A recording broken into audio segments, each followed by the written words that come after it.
بسم اللہ الرحمن الرحیم نحمدہ و نصلی علی رسول الکریم۔ اللہ تعالیٰ کا فضل احسان کرم ہے، جتنا شکر ادا کیا جائے کم، کہ اللہ تعالیٰ نے انسان بنایا، مسلمان بنایا۔ یہ ساری نعمتیں ہیں جن کی طرف آدمی کا ذہن جانا چاہیے تاکہ وہ شکر ادا کرے اللہ کا کہ یہ کتنی بڑی نعمتیں ہیں۔ اور انسانوں میں سے بھی اللہ تعالیٰ نے مسلمانوں میں پیدا فرمایا۔ اتنی مخلوق ہے دنیا جہان میں، میجورٹی تو کافر ہیں، اور مسلمان بھی ان مسلمانوں میں سے جن میں اللہ تعالیٰ نے توفیق دی اپنے نام لینے کی اور دین کے اہتمام کی، کیونکہ اللہ کا فضل ہے، اللہ کا کرم ہے کہ اگر یہ فکر نہیں ہوتی تو اس وقت ہم لوگ یہاں بیٹھے نہیں ہوتے۔ تو اس پہ بھی شکر کرنا چاہیے، اور یہ اللہ کی بہت بڑی نعمت ہے کہ آدمی کے دل میں فکر ہو دین کی، اور اس کی کوشش ہو کہ میں بہتر سے بہتر مسلمان بنوں۔ اور ہمارے حضرت یہی فرماتے ہیں کہ حضرت مولانا تقی عثمانی صاحب کہ یہ جو ہے یہ اللہ کا فضل ہے، یہ اللہ کا فضل جس پر ہو جائے، اور یہ بلا استحقاق اللہ تعالیٰ کر دیتے ہیں، دل میں پیدا کر دیتے ہیں کہ بھئی میری حالت اچھی نہیں ہے، میں بہتر ہوں۔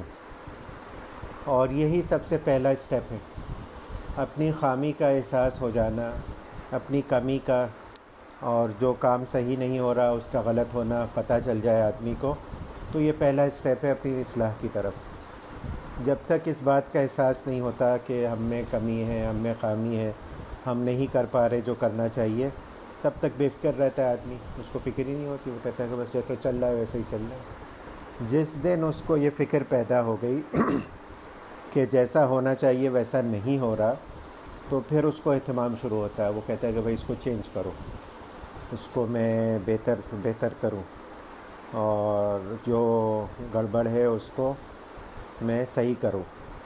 تو اس کی قدر کرنی چاہیے، اللہ کا شکر ادا کرنا چاہیے کہ اللہ تعالیٰ نے یہ احساس پیدا کر دیا۔ اب احساس پیدا ہو گیا تو اس کے بعد کوشش ہے، اور یہی کوشش کی یاد دہانی کے لیے، یہی کوشش کی کامیابی کے لیے، یہی کوشش کس طرح کی جائے یہ بتانے کے لیے ہم لوگ آپس میں بیٹھتے ہیں کہ بھئی ہم سارے لوگ جو ہیں وہ ایک ہی کشتی کے سوار ہیں۔ کوئی یہ نہیں ہے کہ کوئی آسمان سے اترا ہے، یہ کوئی بہت ہی ایسا ہے کہ جس سے گناہ نہیں ہو رہے، اچھے کام میں سستی نہیں ہو رہی۔ سارے لوگ ایسے ہی ہیں، ہم سب، اور ہم سب کو محنت کرنی پڑتی ہے۔ ہاں یہ ہوتا ہے رفتہ رفتہ محنت کرتے کرتے آدمی کے لیے آسان ہو جاتا ہے، لیکن نفس و شیطان تو آخر وقت تک لگے رہیں گے گڑبڑ کرنے کے لیے۔ جہاں موقع ملے گڑبڑ کرا دوں، میں مس کرا دوں، اچھا کام برا کام کرا دوں۔ تو اس کے لیے ہی آپس میں ہم لوگ ایک دوسرے کو یاد دہانی کرتے ہیں، اور یہی اصل چیز ہے۔ الحمدللہ اللہ تعالیٰ نے توفیق دی نماز پڑھنے کی، روزہ رکھنے کی، حج کرنے کی، اور باقی نیک کام کرنے کی، اور یہ بھی فکر پیدا کر دی کہ بھائی ہمارے اخلاق بھی اچھے ہوں، اللہ کی محبت ہو، اللہ کے رسول صلی اللہ علیہ وآلہ وسلم کی محبت ہو ہمارے دل میں، سنت پہ چلنے کا اہتمام ہو، دوسروں کو حقیر نہ سمجھیں، لالچ نہ کریں۔ تو یہ ساری چیزیں بھی جو ہیں یہ اس کا اہتمام مسلسل رہے گا، یعنی یہ ایک ایسا کوئی نہیں ہے کہ بس آپ نے کورس کر لیا 40 دن کا، 2 مہینے کا، اور 1 سال کا، اور پھر آپ فارغ۔ یہ تو زندگی بھر کا معاملہ ہے، زندگی میں نئے نئے تعلقات ہیں، نئے نئے معاملات ہیں، نئے نئے حالات ہیں، تو یہ سب چلتا رہے گا۔ کبھی یہ نہیں ہوگا کہ جسے لوگ کہتے ہیں نا کہ بالکل اطمینان کی پرسکون زندگی، وہ نادراً، بہت ہی شاذ و نادر ایسا ہوتا ہے، ورنہ تو لگا ہی رہتا ہے۔ پچھلے ہی دنوں ہم لوگوں کو ایک بات آئی، میسیج آیا کہ حضرت مولانا مفتی محمد شفیع عثمانی رحمۃ اللہ، حضرت کے والد مفتی شفیع رحمۃ اللہ علیہ، یہ استاد تھے دارالعلوم دیوبند میں، اور یہ ان استادوں میں سے تھے جو بعض دفعہ 18 گھنٹے روز پڑھاتے تھے، اور تھا ان کے اوپر ایک وہ تھا۔ تو انہوں نے اپنے شیخ کو لکھا کہ حضرت آج کل میری بہت مصروفیت ہے، میں دارالعلوم کے امتحانات ہو رہے ہیں، میں پڑھاتا ہوں نہ، قرآن کا ناغہ ہو جاتا ہے، تلاوت قرآن کا۔ تو جو کام کر رہے تھے وہ بھی دین کا کام تھا، یعنی مدرسے میں پڑھانا، امتحان میں بزی ہونا۔ حضرت تھانوی نے کہا کہ نہیں، یہ جو ہے مناسب نہیں ہے، بلکہ یہ تو مصروفیات تو لگی رہیں گی، آج امتحان کی ہے، کل کسی اور چیز کی ہوگی، پرسوں اور کسی چیز کی ہوگی، تو کیا ہر وقت جب مصروفیت ہوگی آپ ناغہ کر دیں گے تلاوت کا؟ اور بس تلاوت کا ناغہ کیوں ہوتا ہے؟ کبھی کھانے کا، کبھی سونے کا، کبھی اس چیز کا ناغہ بھی ہوا ہے کہ نہیں ہوا ہے؟ تو گھیر گھار کے اپنے آپ کو لانا پڑتا ہے دین پہ۔ اور اصل چیز یہ ہوتی ہے کہ جس دن امپورٹنس پیدا ہو گئی نا، پرائیورٹی پر آ گئی کوئی چیز، پھر وہ نہیں مس ہوگی۔ مسئلہ یہی ہے نا، پرائیورٹی پہ نہیں ہے، پرائیورٹی پہ اور چیزیں ہیں۔ اور آج کل مصیبت یہ ہے نا کہ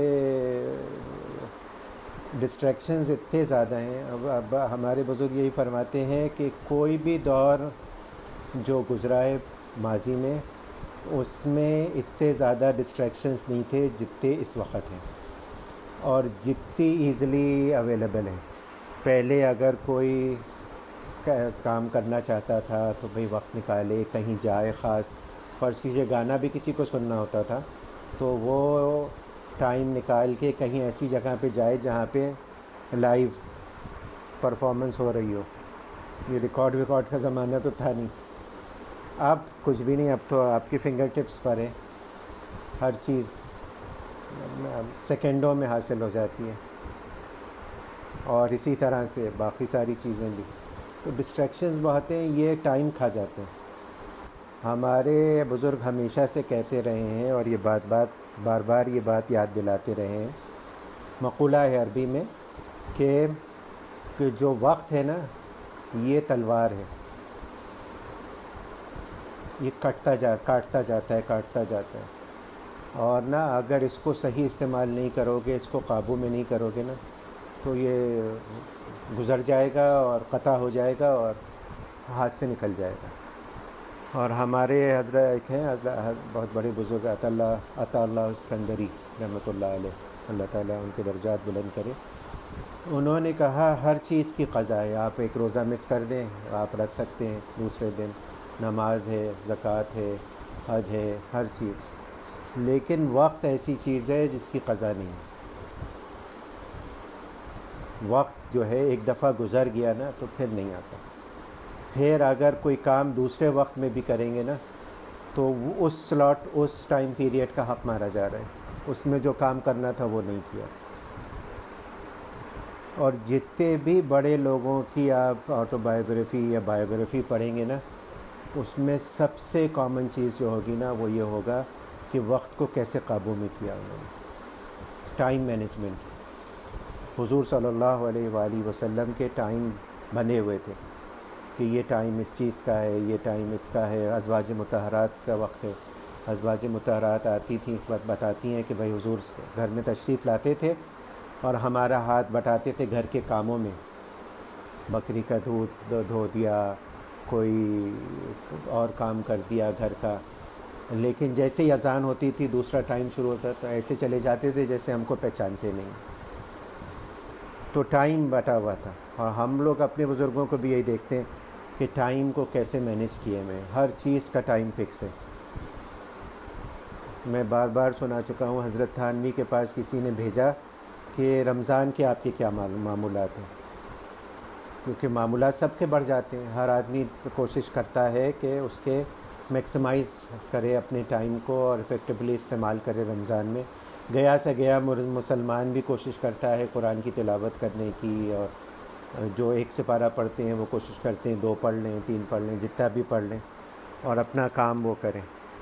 تو پہلے تو حضرت نے ٹال دیا کہ بھئی کیا خرافات، میری جو معمولات ہیں، میری جو مصروفیات ہیں وہ میرے لیے، اپنے لیے، ہر انڈیویجول کا الگ وہ ہوتا ہے۔ تو جب بہت انسسٹ کیا تو انہوں نے کہا کہ میرا وہی معمول ہے جو پورے سال رہتا ہے، میں بدل ہی نہیں سکتا، میں نے اپنے ٹائم کو ایسا مینیج کیا ہوا ہے میکسیمائز استعمال کرنے کے لیے کہ وہی معمول میرا رمضان میں ہوتا ہے۔ حضرت پڑھتے تھے، ایک منزل پڑھتے تھے، 4:15 سے پارے یا جتنے بھی بنتے ہیں نا، وہ کتنے بنتے ہیں، وہ وہی میں رمضان میں بھی وہی پڑھتا ہوں۔ تو یہ وقت جو ہے نا یہ گزر جائے گا، پھر نہیں آئے گا، پھر حسرت اور توبہ استغفار کے علاوہ اور کوئی تدارک نہیں ہے آدمی کا۔ بعض دفعہ شیطان یہ گڑبڑ کرتا ہے، وہ آدمی کو دکھا دیتا ہے کہ بھئی اوہو تمہارا پاس تو ایسا ہے اور تم نے ایسا کیا اور اب کیا کرو گے، مایوسی پیدا کرتا ہے۔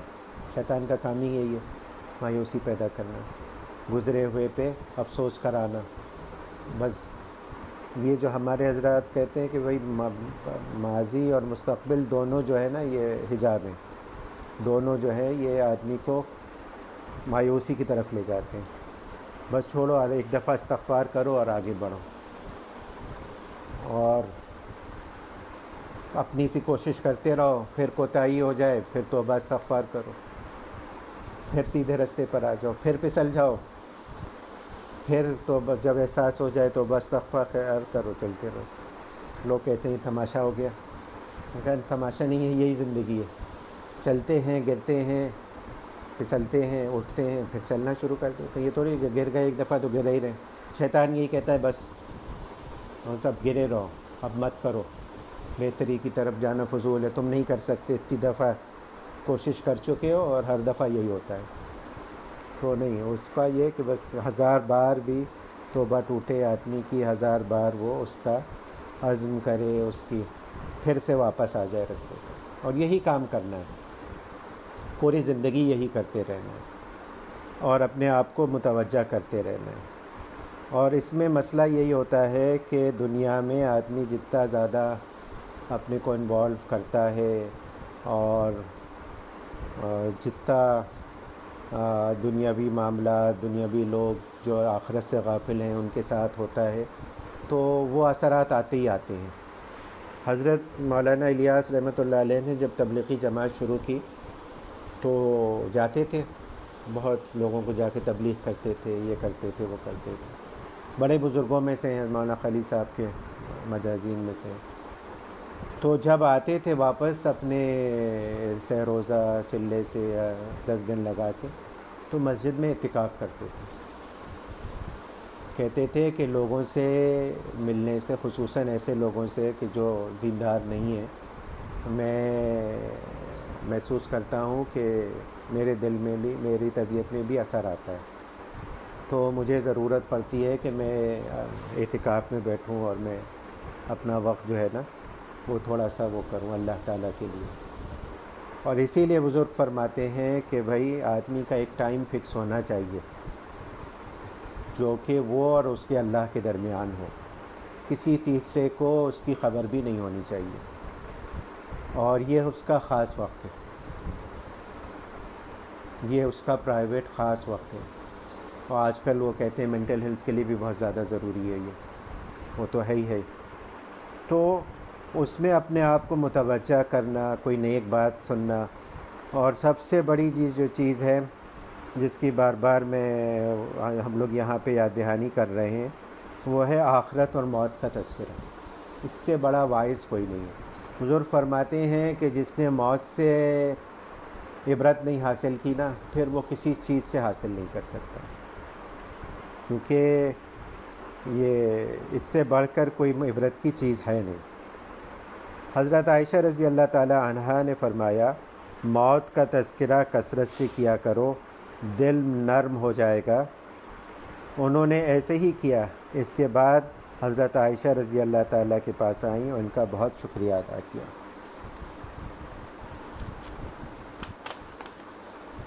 امام غزالی فرماتے ہیں کہ موت کا معاملہ نہایت خطرناک ہے، لوگ اس سے بہت غافل ہیں۔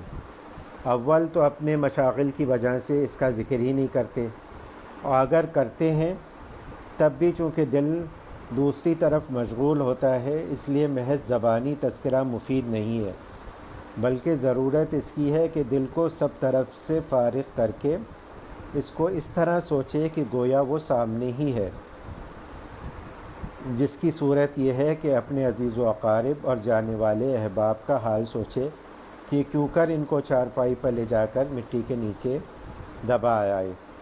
ان کی صورتوں کا، ان کے اعلیٰ منصبوں کا خیال کرے اور یہ غور کرے کہ اب مٹی نے کس طرح ان کی اچھی صورتوں کو پلٹ دیا ہوگا۔ اور پھر یہی بزرگ فرماتے ہیں کہ بھائی سوچے بیٹھ کے کسی وقت فارغ کر کے کہ یہی حال میرا بھی ہونا ہے، ہر آدمی کا یہ ہونا ہے۔ کوئی بھی ایسا نہیں ہے، جب حضور صلی اللہ علیہ وآلہ وسلم تشریف لے گئے اس دنیا سے، نہیں رہے ہمیشہ کے لیے، تو کون رہے گا؟ کوئی بھی نہیں رہے گا۔ اور یہ جو ساری چیزیں ہیں جس کے لیے ہم دن رات ایک کیے ہوئے ہیں کہ بھئی ایک منصب مل جائے، کیریئر بن جائے، اور یہ اچھے سے اچھا گھر ہو جائے، گاڑی ہو جائے، اور بیوی بچے اور کیا، اور بیوی بچے جب ہو جائیں تو بچوں کی اعلیٰ سے اعلیٰ تعلیم ہو جائے، اور کیا کیا ہو جائے، یہ سب یہیں کے یہیں پڑے رہ جائیں گے، کوئی بھی ساتھ نہیں جائے گا۔ ساتھ جائے گا تو ایمان جائے گا اور اعمال جائیں گے، اور اسی کی خبر کر لینی ہے۔ اور اسی سے سب سے زیادہ غفلت ہے کہ وہ جو ہے ایمان کا کیا حال ہے۔ ایمان ہمارا اللہ کا فضل ہے، اللہ تعالیٰ نے مسلمان پیدا کیا، ایمان دیا ہے، اب لیکن ایمان کمزور ہوتا ہے گناہوں سے، اور خدا نخواستہ کسی گناہ کے کام کو جائز سمجھ لیا جائے کہ نہیں آج کل تو ایسے ہی ہوتا ہے، تو پھر تو ایمان ہی چلا جاتا ہے، اور یہ خطرناک بات ہے۔ تو یہ تو اللہ بچائے، یہ نہیں، اگر کوئی کمی کوتاہی ہو رہی ہے تو آدمی یہ اپنے آپ کو کہے کہ بھئی ہاں یہ مجھ سے کمی کوتاہی ہو رہی ہے، لیکن میں اللہ تعالیٰ سے دعا کرتا ہوں، اپنی سی کوشش کرتا ہوں کہ اس کمی کو پورا کرنے کی اور اس کوتاہی سے کی تلافی کی، اور توبہ استغفار کرتا رہے۔ تو بزرگ فرماتے ہیں کہ یہ جو آدمی ہے، یہ جو گناہ کو گناہ سمجھتا ہے اور توبہ استغفار کرتا رہتا ہے، تو اللہ تعالیٰ اس سے فضل کا معاملہ فرمائیں گے، انشاءاللہ مغفرت فرما کے اس کو جنت میں داخل فرمائیں گے۔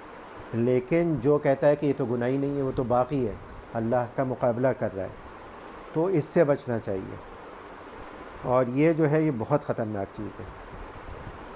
تو اس وقت چیز کے لیے تھوڑا سا وقت فارغ کر کے اپنے آپ کو آدمی یہ تصور کرے کہ میرے ساتھ بھی یہ سارے معاملات ہو رہے ہیں، کہ بھئی ہو گیا اور میں سوال جواب ہو رہا ہے، اللہ تعالیٰ محشر میں پوچھ رہے ہیں کہ بھئی یہ کام کیوں کیا، یہ کام کیوں نہیں کیا، کیا جواب دوں گا؟ تو اس کا اہتمام ہوگا تو پھر آدمی کو فکر پیدا ہوگی کہ مجھے اپنے معاملات درست کرنے چاہیے، اور پھر جب دیکھے گا تو پھر اس میں دیکھے گا کہ بھئی عقائد ہیں، عقائد کے بعد عبادات ہیں، کہ میں جس طرح سے عبادات کر رہا ہوں وہ عبادات حضور صلی اللہ علیہ وآلہ وسلم کے سنت کے مطابق ہیں کہ نہیں۔ اور سب سے بڑی محبت حضور صلی اللہ علیہ وآلہ وسلم سے جو ہو سکتی ہے وہ یہی ہے کہ حضور صلی اللہ علیہ وآلہ وسلم کی تعلیمات پر عمل کیا جائے۔ الحمدللہ اللہ تعالیٰ نے فضل فرمایا، ہم لوگ ربیع الاول کے مہینے میں ہیں، لیکن مسئلہ یہ ہے کہ ربیع الاول کی فضیلت اور ربیع الاول میں جو حضور صلی اللہ علیہ وآلہ وسلم کی پیدائش ہوئی ہے، اس کی وجہ سے یہ مہینہ مبارک اور برکت والا مہینہ ہے، اس میں کوئی شک نہیں ہے۔ اور بڑے بڑے انہوں نے علماء نے لکھا ہے کہ جس رات حضور صلی اللہ علیہ وآلہ وسلم کی پیدائش ہوئی ہے وہ رات ہزارہا لیلۃ القدر سے بڑھ کر ہے، اس میں کوئی شک نہیں ہے، بزرگوں نے لکھا ہے۔ لیکن وہ رات صرف ایک مرتبہ آئی پوری کائنات میں، پوری ہسٹری میں، وہ اسی رات آئی تھی جو حضور صلی اللہ علیہ وسلم کی جب پیدائش ہوئی تھی، وہ ہر سال نہیں آتی، اس سال وہ ہر سال یاد منانے کی بات والی چیز نہیں ہے۔ لیکن اس میں کوئی شک نہیں ہے کہ حضور صلی اللہ علیہ وآلہ وسلم جس دن جس مہینے میں پیدا ہوئے وہ مبارک ہے، اس میں کسی نے بھی نہیں کلام کیا۔ جو بزرگ یہاں منع کرتے ہیں کہ میں مت مناؤ 12 ربیع الاول، عید میلاد النبی نہیں مناؤ، وہ بھی یہی کہتے ہیں کہ اس میں کوئی شک نہیں کہ جس دن جس مہینے میں حضور صلی اللہ علیہ وآلہ وسلم کی پیدائش ہوئی وہ مبارک ہے۔ حضرت تھانوی ہر سال خاص باز فرماتے تھے ربیع الاول میں، لیکن تاریخ کی نہیں تخصیص کی، کبھی پہلے کرتے تھے، کبھی بیچ میں کرتے تھے، کبھی آخر میں کرتے تھے، پوری جلد ہے مواعظ میں میلاد النبی کے نام سے۔ حضرت کی، اور کہتے تھے کیا کروں، مجھ سے برداشت نہیں ہوتا، میں ربیع الاول آتا ہے تو میں حضور صلی اللہ علیہ وسلم کی ولادت کا اور ان کی پیدائش کا کرتا ہوں ذکر، لیکن اس کو ہی سمجھ لینا کہ یہی صرف محبت کی دلیل ہے اور اس پہ بہت ثواب ملتا ہے، اور جو حضور کی تعلیمات ہیں اس کو پیچھے چھوڑ دینا، یہ غلط بات ہے۔ اصل جو اختلاف ہے وہ اس بات کا ہے کہ شرعی حیثیت ہے کہ نہیں ہے۔ وہ کہتے ہیں نہیں شرعی حیثیت نہیں ہے، ہمارے علماء فرماتے ہیں کوئی شرعی حیثیت نہیں ہے عید میلاد النبی، بس یہ کوئی نہیں کہتا کہ خوشی یا حضور صلی اللہ علیہ وآلہ وسلم کی پیدائش کوئی مبارک چیز نہیں تھی، اس سے بڑھ کر کوئی چیز نہیں ہو سکتی۔ ہم لوگ تو یہاں تک فرماتے ہیں کہ حضور صلی اللہ علیہ وآلہ وسلم ہی کی وجہ سے پوری کائنات وجود میں آئی ہے۔ ہمارے بزرگوں کا عقیدہ ہے کہ حضور صلی اللہ علیہ وآلہ وسلم اب جہاں پہ ان کی قبر مبارک ہے، جسم مبارک ہے، زمین کو چھو رہا ہے، وہ عرش سے بڑھ کر ہے، اس کی جو فضیلت ہے وہ عرش سے بڑھ کر ہے، یہ عقیدہ ہے ہم لوگوں کا۔ کیوں؟ عرش پہ اللہ تو نہیں، اللہ تو ہر جگہ، اللہ کی ہے تو فوق العرش ہے، جہاں پہ بھی ہو اللہ اپنی شان کے مطابق، لیکن وہاں تو حضور صلی اللہ علیہ وسلم ان سے بڑھ کر کون ہو سکتا۔ لیکن اصل محبت، اصل حضور صلی اللہ علیہ وآلہ وسلم کی عظمت، ان سے اپنا تعلق ظاہر کرنا، وہ ہے کہ ان کی سنتوں پہ عمل ہو، جو کہہ دیا انہوں نے اس پہ اس کے مطابق کرے۔ آپ فرما رہے ہیں حضور صلی اللہ علیہ وسلم غصہ نہیں کرتے، ہم کہیں غصہ تو میرا غصہ تو جائز ہے، میں تو دین کے لیے غصہ کر رہا ہوں۔ کوئی غصہ جائز نہیں، چاہے دین کے لیے ہو چاہے جس چیز کے لیے ہو، غصہ سارا حرام ہے۔ جو دین کے لیے غصہ ہوتا ہے وہ بالکل الگ ہوتا ہے، وہ ہمارے آپ کے لیے بس میں نہیں ہے۔ تو یہ ساری چیزیں ہونے لگیں عبادات میں، معاملات میں، معاشرت میں۔ لوگ کہتے ہیں کہ بھائی حضور صلی اللہ علیہ وآلہ وسلم کی سنت پہ عمل کرنا معاملات معاشرت میں، یہ کیا؟ ہمارے حضرت فرماتے ہیں تو اس کا مطلب یہ ہوا کہ اس سے حضور صلی اللہ علیہ وآلہ وسلم سے بھی بہتر کوئی طریقہ ہو سکتا ہے زندگی گزارنے کا، نعوذ باللہ، اس سے بہتر ہو ہی نہیں سکتا، سوال ہی نہیں پیدا ہوتا، جیسا حضور نے گزارا ہے ویسا۔ اور سب سے بڑھ کر یہ کہ اخلاق، جیسے حضور صلی اللہ علیہ وآلہ وسلم کے اخلاق تھے وہ پیدا کرنا اپنے اندر۔ آج کل ہم لوگوں نے سمجھ لیا ہے دین جو ہے وہ بظاہر عبادات اور اپنے حلیے کو چینج کر لینا اور یہ ساری چیزیں کر لینا، اس سے بس دین کے تقاضے پورے ہو جاتے ہیں۔ کچھ نہیں ہوتے، دھوکہ ہے، اپنے کو بھی دھوکہ دیتے ہیں، دوسرے کو بھی دھوکہ دیتے ہیں۔ اور آج کل تو مشہور ہو گیا ہے کہ بھائی وہ کہتے ہیں وہی سنبھل کے معاملہ کرنا، گاڑی والا ہے دوسرا گڑبڑ کرے گا، اور زیادہ تر تجربہ یہی ہوتا ہے، وہ سمجھتا ہے کہ مجھے جائز ہے۔ وہ مثل مشہور ہے نا، پاگل کو 7 خون معاف ہے، تو داڑھی والے کو تو پتہ نہیں کتنے معاف ہیں۔ تو یہ دھوکہ بہت ہے۔ اصل دینداری جو ہے نا وہ پتہ چلتی ہے اخلاق سے۔ حضرت عمر رضی اللہ تعالیٰ عنہ کے زمانے میں ایک آدمی کی ضمانت دینے پہ کوئی تیار نہیں تھا۔ وہ کہتا تھا، قتل کا جرم تھا اس کے اوپر، وہ کہتا تھا کہ آپ مجھے مہلت دیجئے، میں جا کر اپنا گھر پہ انتظام کرتا ہوں ساری چیزوں کا، اور میں واپس آؤں گا، میں آپ سے وعدہ کرتا ہوں، اور میں بھاگ نہیں جاؤں گا۔ حضرت کہتے تھے کہ نہیں، تم ضامن کرو، کسی کو وہ کرو، ضمانت دو اپنی، تو میں جانے دوں گا، ورنہ نہیں جانے دوں گا۔ معاملات ہیں یہ۔ تو کوئی بھی مدینہ منورہ میں راضی نہیں تھا۔ حضرت ابو ہریرہ آ گئے، صحابی تھے، وہ درویش صحابی تھے بالکل، ان کا میں دیتا ہوں اس کی۔ تو حضرت اب عمر نے پوچھا تم اس کو جانتے ہو؟ کہا کہ نہیں، میں نہیں جانتا اس کو۔ تو کیا حضرت نے کہا تم نے کوئی معاملہ اس کے ساتھ کیا ہے؟ کہا میں نے تو نہیں کیا کوئی معاملہ۔ تو کہا اچھا بس تم نے اس کو مسجد میں دیکھا ہے، مسجد سے نکلتے ہوئے دیکھا ہے، اس پہ وہ دے رہے ہو؟ کہنے لگے ہاں۔ مجھے شرم آئی کہ اتنے بڑے مجمع میں مسلمان کی کوئی ضمانت نہیں دے رہا، تو میں ضمانت دیتا ہوں اس کی۔ تو اچھا کہنے لگے اچھا تم اپنی ذمہ داری پہ دو، یہ نہیں آیا نا تو میں تمہاری گردن اتاروں۔ اور اتنے بڑے صحابی، اور جو ٹائم دیا تھا نا اس پہ وہ آدمی انتظار ہو رہا ہے، دیکھ رہے ہیں لوگ، آیا نہیں، ابھی تک نہیں آیا، سورج غروب ہو رہا ہے، دن ختم ہو رہا ہے، اور سب یہی کہہ رہے ہیں کہ آپ نے غلط ضمانت دے دی، وہ آدمی بھاگ گیا، نہیں آئے گا، لیکن الحمدللہ وہ آ گیا، اور پھر پتہ بھی چلا کہ نہیں، اس نے نہیں کیا تھا، کسی اور نے کیا تھا۔ لیکن یہ دھوکہ جو ہے نا یہ پہلے سے چلا آ رہا ہے، سارے لوگ، حضرت عمر بھی سمجھتے تھے کہ لوگ ہیں نا دھوکہ دے دیتے ہیں۔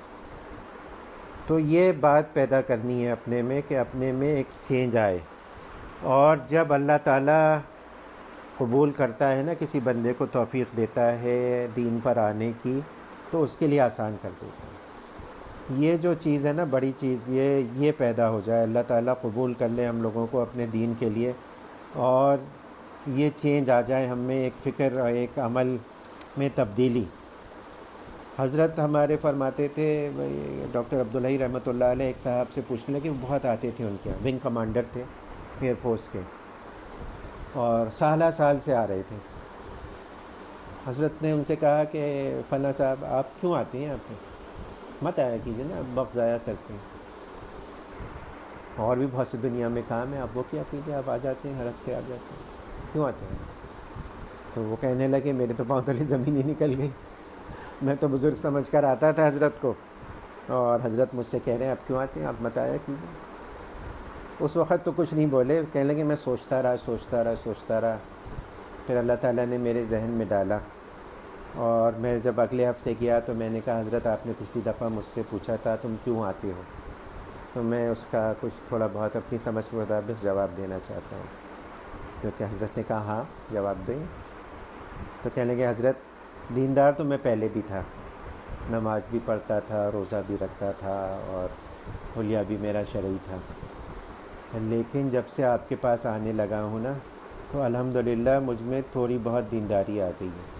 پہلے میں والدین سے بدتمیزی سے بات کرتا تھا، ڈانٹ دیتا تھا، اپنی اہلیہ کو کوئی وہ نہیں کرتا تھا، ان کا خیال نہیں کرتا تھا، لیکن الحمدللہ جب سے آپ کی مجلس میں بیٹھنا شروع کیا ہے تو مجھے پتہ چلا ہے کہ اصل دینداری تو یہ ہے، دوسروں کا خیال رکھنا، غصہ نہیں کرنا، اور جتنے قریبی تعلقات ہوتے ہیں نا اتنی ذاتہ ذاتی ہوتی ہے۔ حضرت ایک صاحب ایک دفعہ دعوت میں گئے، کسی صاحب نے حضرت کے قریبی لوگوں میں تھے، دعوت پہ بلایا کھانے کے لیے حضرت کو، تو جب وہاں کھانا وانا کھایا حضرت نے، جب واپس جانے لگے تو کہا کہ انہوں نے کہا کہ پردے کے پیچھے سے میری اہلیہ بھی آپ سے کچھ کہنا چاہتی ہیں، تو کچھ نے کہا، دعا وعا کے لیے کہا، تو حضرت نے ان کی تعریف کی کہ آپ نے ماشاءاللہ بہت اچھا کھانا بنایا تھا، اور شکریہ ادا کیا،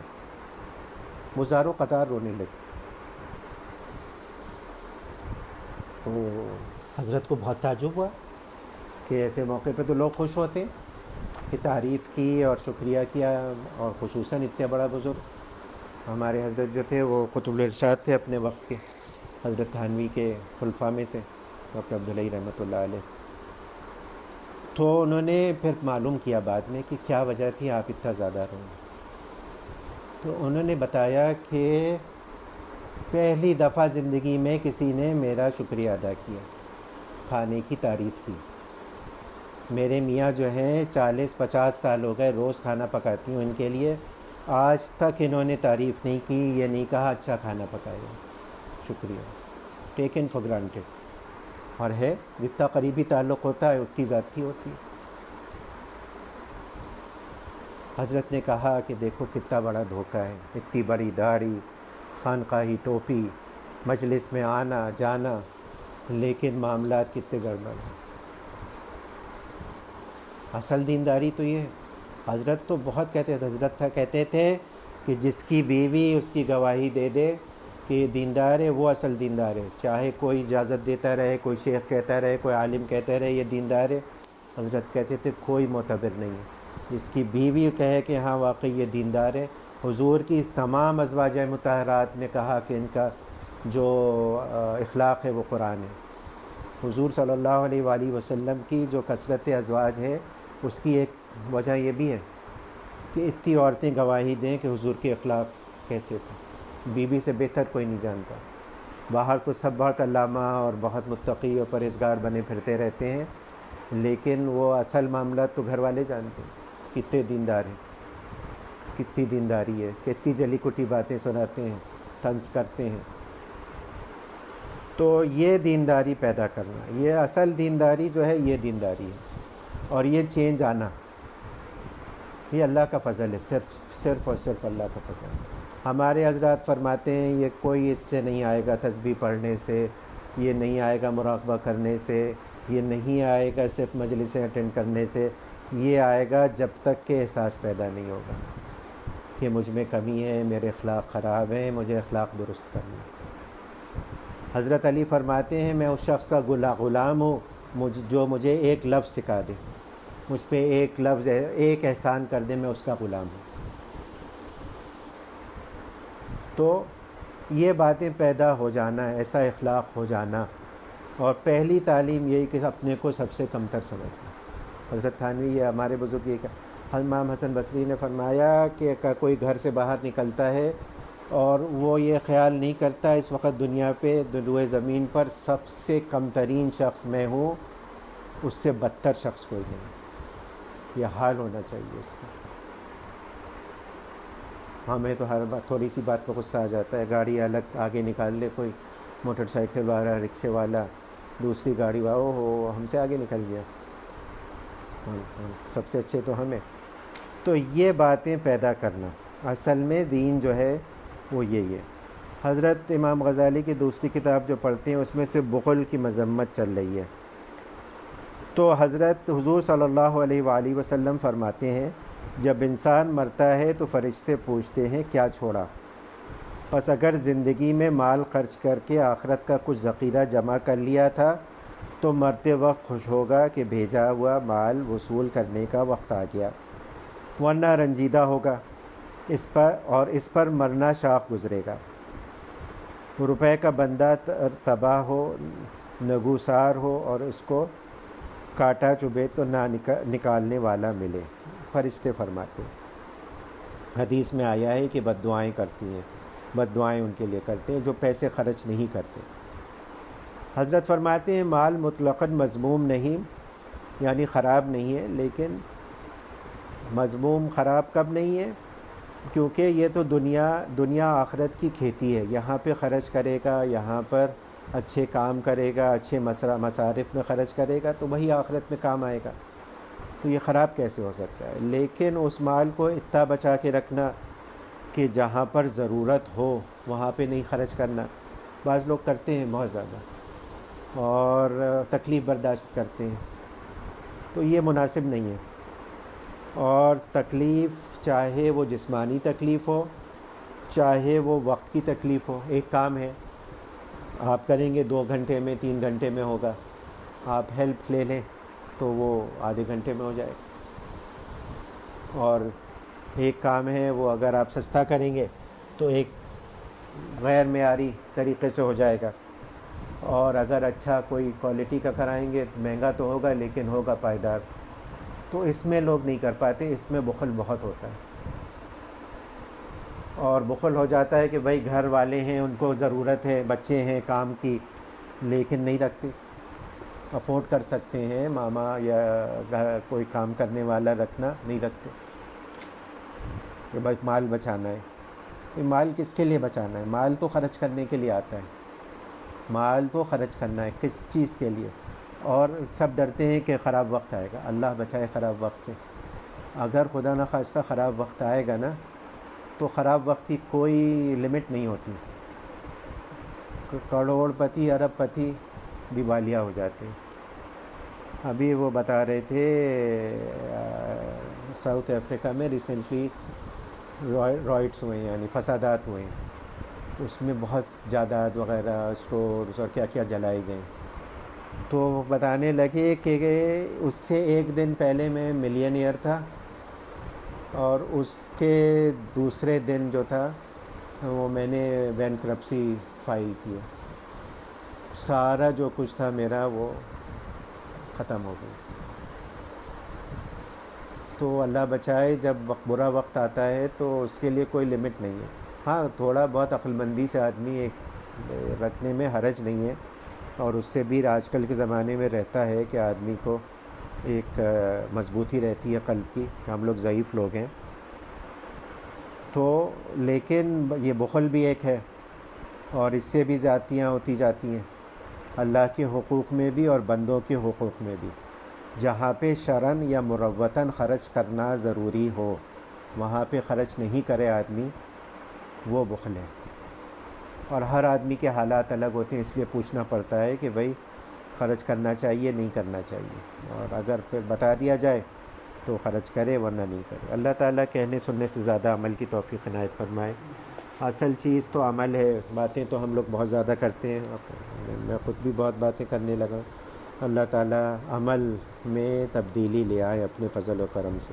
اللہم صلی علی حبیبک محمد وعلی آل حبیبک محمد کما صلیت علی ابراہیم وعلی آل ابراہیم انک حمید مجید۔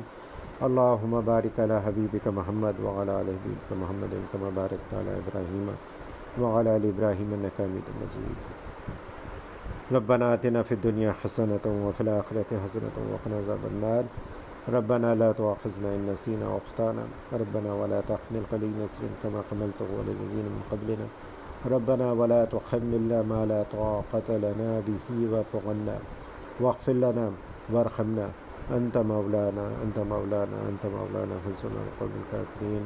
یا اللہ یا رحمان یا رحیم یا غیاث المستغیثین یا ماد المستجیرین، ہمارے تمام چھوٹے بڑے اگلے پچھلے خفیہ علانیہ گناہ اپنے کرم اپنے فضل سے معاف فرما دیجیے یا العالمین یا غیاث المستغیثین۔ ہم کوئی تعویل نہیں کرتے، کوئی عذر نہیں کرتے، بے شک ہماری نالائقی ہے، نالائقی سے ہم نے یہ گناہ کیے، معاف فرما دیجیے۔ آپ نہیں معاف فرمائیں گے تو کون معاف فرمائے گا یا العالمین۔ آئندہ کے لیے بچنے کی توفیق عنایت فرما دیجیے، اپنے کرم اپنے فضل سے غل پھسل جائیں پھر سے گر جائیں پھر سے توبہ کی توفیق عنایت فرمائیں یا العالمین۔ ان لوگوں میں سے نہ کر دیجیے جو نڈر ہیں، جو بے باکی سے گناہ کرتے ہیں، جو توبہ نہیں کرتے یا العالمین۔ ہمیشہ لگائے لپٹائے رکھیے اپنے سے یا العالمین، گر پڑیں پھر سے اٹھا دیجیے یا العالمین۔ ہمت دیجیے، ہم کم ہمت ہیں، حوصلہ دیجیے۔ ہم آپ کے دین کے راستے پہ چلنا چاہتے ہیں، نفس و شیطان کا غلبہ ہے، اس راستے کی جو رکاوٹیں ہیں انہیں دور فرما دیجیے یا العالمین۔ دین کی صحیح سمجھ پیدا فرما دیجیے، دین پہ چلنا ہمارے لیے آسان فرما دیجیے اپنے کرم اپنے فضل سے، اپنی محبت عنایت فرما دیجیے، اپنے حبیب حضرت محمد مصطفیٰ صلی اللہ علیہ وآلہ وسلم کی محبت عنایت فرما دیجیے، ان کی اتباع کی توفیق کامل اور راسخ عنایت فرما دیجیے۔ تمام خیر آپ سے مانگتے ہیں جو آپ کے حبیب حضرت محمد مصطفیٰ صلی اللہ علیہ وآلہ وسلم نے آپ سے مانگی، اور تمام اس شر سے پناہ مانگتے ہیں جس سے آپ کے حبیب حضرت محمد مصطفیٰ صلی اللہ علیہ وآلہ وسلم نے پناہ مانگی۔ وانت المستعان وعلیک البلاغ ولا حول ولا قوة الا باللہ یا العالمین یا غیاث المستغیثین یا ماد المستجیرین۔ آپ کا احسان ہے، آپ کا کرم ہے، آپ سب نے ہم کو کرونا کی وبا سے بچایا، آپ کے کرم و فضل سے یہ وبا کی تناسب بھی بہت کم ہو گیا ہے، اور عالمین مکمل طور پہ اس کا خاتمہ فرما دیجیے، پوری انسانیت کو اس سے بچا دیجیے یا العالمین۔ آئندہ کے لیے بھی اس سے حفاظت فرمائیے، ہم سب کی حفاظت فرمائیے اس کی خراب بیماری سے، ہمیں، ہمارے گھر والوں، عزیز و قارب، رشتہ دار، پڑوسیوں کو، بیوی بچوں کو، سب تمام مسلمانوں کو ہر طرح کے حادثات سے، سانحات سے، موذی دیرپا بیماریوں سے، لوگوں کی اظہار آسانیوں سے، چوری ڈاکہ اسنیچنگ، جتنے بھی رائج الوقت خرابیاں ہیں ان سب سے حفاظت فرمائیے، حلال واسع رزق بلا مشقت عنایت فرمائیے، بچے جہاں کہیں بھی ہے یا العالمین، بچے بچیاں ان کی حفاظت فرمائیے، ان کی ایمان کی جان مال عزت آبرو کی حفاظت فرمائیے، دارین کی سعادت عنایت فرمائیے۔ جو بچے بچیاں رشتوں کے انتظار میں، ان کو صحیح معنوں میں دیندار، قدر کرنے والے، غصہ نہ کرنے والے رشتے عنایت فرمائیے یا العالمین یا غیاث المستغیثین۔ مسلمان جہاں جہاں کہیں مظلوم ہے ان کی مدد و نصرت فرمائیے یا العالمین، کشمیر میں، فلسطین میں، برما میں، افغانستان میں، ہر جگہ پہ۔ اللہم اغفر لامت محمد صلی اللہ علیہ وآلہ وسلم، اللہم فرج عن امت محمد صلی اللہ علیہ وآلہ وسلم، اللہم ارحم امت محمد صلی اللہ علیہ وآلہ وسلم یا العالمین یا غیاث المستغیثین۔ تمام مسلمان جو گزر گئے ان سب کی مغفرت کاملہ فرمائیے، جنت فردوس میں اعلیٰ درجات عنایت فرمائیے یا العالمین۔ جو مانگا وہ عنایت فرمائیے، جو مانگنا چاہیے تھا یاد نہیں آیا وہ بھی اپنے کرم اپنے فضل سے عنایت فرمائیے، اور خصوصاً ہم سب کو اپنے رحم اپنے کرم اپنے فضل سے عافیت کے ساتھ اپنے اولیاء میں شامل فرما لیجیے۔ وصلی اللہ تعالی علی خیر خلقی و نور عرشی مظل الفی محمد و علی و صحبہ اجمعین برحمتک یا